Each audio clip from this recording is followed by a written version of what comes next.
Hello class 9th students. तो बेटा आज की वीडियो में हम आपको स्टार्ट कराते हैं आपका फर्दर टॉपिक कि आपका जैसे चैप्टर नंबर 11 चल ही रहा है वर्क एंड एनर्जी। तो इसमें अब आपका स्टार्ट करता है अपना साइंटिफिक कंसेप्ट ऑफ वर्क, मतलब साइंस की डेफिनेशन में हम वर्क किसे कहते हैं। बिकॉज डेली लाइफ में हम काफ़ी वर्क करते हैं, like playing, like thinking, like running, like cycling and eating. ये सब हमारी क्या है, वर्क की फॉर्म है। तो लेकिन हमें ऐसा लगता है कि हम जैसे बहुत सारा वर्क कर लिया है, रीडिंग, थिंकिंग एंड वॉकिंग में, साइकिलिंग में एंड रनिंग में। तो बट साइंस की लैंग्वेज में वर्क क्या होता है इसको हम डिफाइन करवाते हैं आपको, ठीक है। Now we start the scientific concept of work.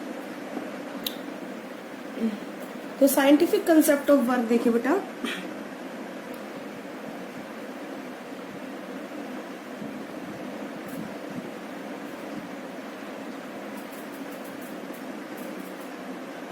ठीक है। तो साइंटिफिक कंसेप्ट ऑफ वर्क क्या है तुम्हारा, सबसे पहले इसमें आता है बेटा जैसे लाइक पुश ए। मैं तुम्हें एग्जांपल देती हूँ नंबर फर्स्ट, ठीक है। जैसे पीबल्स, मतलब जो ये टुकड़े होते हैं उसके छोटे छोटे पीबल्स होते हैं जो सरफेस पर होते हैं, ठीक है। तो हम उनको कुछ डिस्टेंस मूव कराते हैं, तो हम फोर्स लगाते हैं पीबल्स पर, तो वो डिस्प्लेस्ड होते हैं। तो साइंस की भाषा में हमने क्या कहते हैं कि साइंस की लैंग्वेज में कि हमने वर्क किया है, वर्क इज डन, ओके। ऐसे ही कोई अदर एग्जांपल, एक गर्ल पुल ए ट्रॉली। अगर कोई लड़की एक ट्रॉली को खींचती है तो trolley move through a distance, trolley कुछ डिस्टेंस मूव करती है and the girl exert a force on the trolley and it is displaced. तो दिस इज द वर्क। हाँ, जो लड़की ने क्या लगाया, ट्रॉली पर फोर्स लगाया है और फोर्स से ट्रॉली डिस्प्लेस हुई है, तो साइंस की लैंग्वेज में ये वर्क डन है, ओके, वर्क हुआ है। ऐसे ही अगर कोई बुक को हम क्या करते हैं, थ्रो ए हाइट, मूव कर, lift a book throw height. अगर हम किसी हाइट पर बुक को उठाते हैं तो हमें कोई फोर्स अप्लाई करना पड़ता है सम, और बुक राइज होती है तो we have to applied some force. This due to this book is moved. Book क्या करती है, किसी हाइट पर मूव करती है। तो साइंस की लैंग्वेज में हमने वर्क किया है, ठीक है। ऐसे ही ये सब सिचुएशंस हमें क्या बताती हैं, वर्क। अब देखो इन सब सिचुएशंस में क्या कॉमन है, हमने फोर्स लगाया है, force should be applied and object, second is the object must be displaced. Object का डिस्प्लेसमेंट होना चाहिए तो ही हम क्या करते हैं, वर्क करते हैं। अगर इन दोनों कंडीशंस में कोई भी कंडीशन नहीं होती, या हमने फोर्स नहीं लगाया, तो साइंस की लैंग्वेज हमने कोई वर्क नहीं करा। अगर बॉडी का डिस्प्लेसमेंट नहीं हुआ है तो साइंस की लैंग्वेज में हमने कोई वर्क नहीं किया है। तो वर्क होने के लिए साइंटिफिक वे में we have necessary two conditions, force must be applied, force applied होना चाहिए, and second is the object must be displaced, object को डिस्प्लेस होना चाहिए, ठीक है। ऐसे ही जो ये बुल्स होती है, कार्ड को पुल करती हैं, कार्ड को खींचती हैं, तो कार्ड मूव करता है, तो कार्ड पर फोर्स लगाया किसने, बुल ने, और डिस्प्लेसमेंट भी हुआ है। तो इन दिस सिचुएशन में क्या वर्क होगा, तो इसका हम अभी क्या करते हैं बेटा, एक्सप्लेन, ठीक है। तो अब हम करते हैं साइंटिफिक कंसेप्ट ऑफ वर्क हमारा क्या है। एग्जाम्पल क्या है, मैं इसमें लिख देती हूँ, जैसे when we lift a book,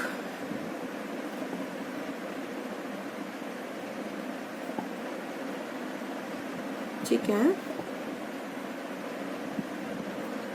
throw, when we lift a book through a height, ठीक है। हम किसी बुक को क्या करते हैं, लिफ्ट करते हैं through a height, we applied force due to this book rise, ठीक है, वी अप्लाइड फोर्स ड्यू टू दिस book rise, therefore work has done, work is to be done, ठीक है। सेकेंड एग्जाम्पल और देती हूँ मैं, ठीक है। सेकेंड एग्जाम्पल, एक girl pull a trolley,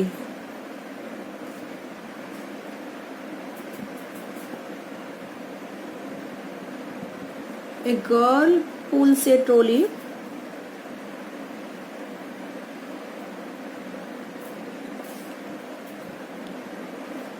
and trolley move through a distance.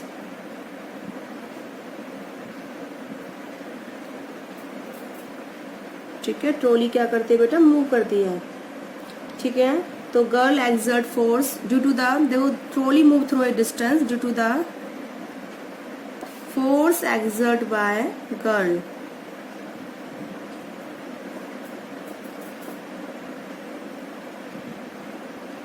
The work has to be done.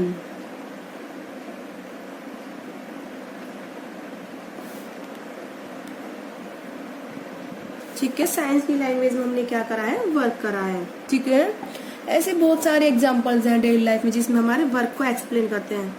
Third example is your when we push the Peebles,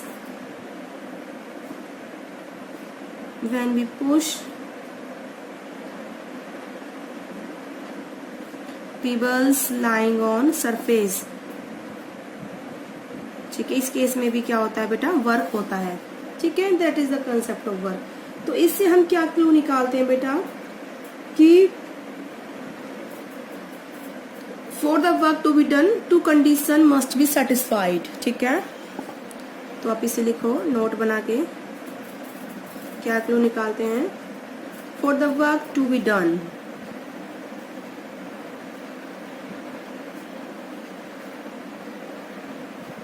for the work to be done we need two condition।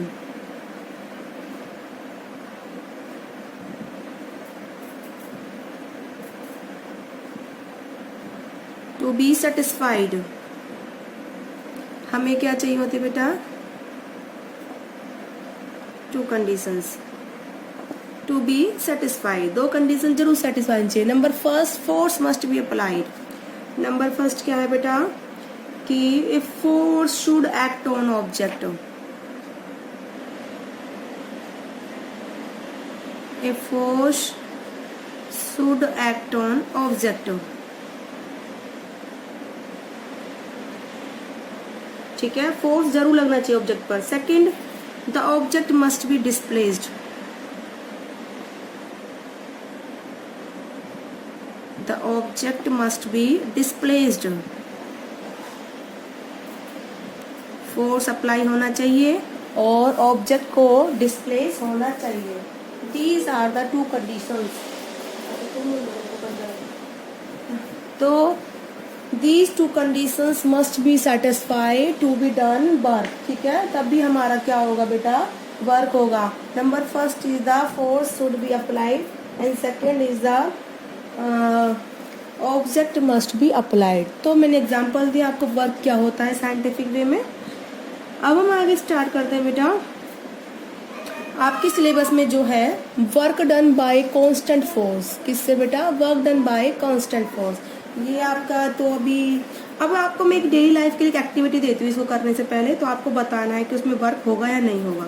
ठीक है, देखो आपको अपनी daily life में कुछ activities क्या करनी, collect करनी। लाइक आप रन कर रहे हो, ठीक है, आप किसी ऑब्जेक्ट को लिफ्ट कर रहे हो एंड ये सब आपको एक्टिविटीज आपको डेली लाइफ में अपनी ऑब्जर्व करनी है और कि सोचना है कि हमने वर्क करा है नहीं करा है। ठीक है, तो ये आप अपनी डेली लाइफ में सोचोगे तो आपको जरूर क्लू मिलेगा। जैसे अगर हम रन कर रहे हैं, ठीक है, तो रनिंग करते हैं, क्या उसमें वर्क होता है साइंस की वे, साइंटिफिक वे में या नहीं होता है, ये आपको बताना है। ऐसे ही जो पुली होता है, पुली का क्या करता है बेटा, अपने जो हेड पर है वो वेट को लिफ्ट करता है ना, और फिर वो one place to another place जाता है। तो क्या साइंस की वे में पुली ने वर्क करा, तो इसके बारे में आपको सोचना है। ठीक है, अब जो इसके बाद नेक्स्ट वीडियो में हम आपको कराएंगे work done by the constant force. अगर हम किसी बॉडी पर कांस्टेंट फोर्स लगाते हैं तो वो वर्क करेगा या फिर कितना करेगा, उसका अमाउंट कितना होगा, और उस पर बेस्ड हम क्या कराएंगे बेटा, न्यूमेरिकल्स। तो ये आज की वीडियो में बेटा इतना ही। ओके।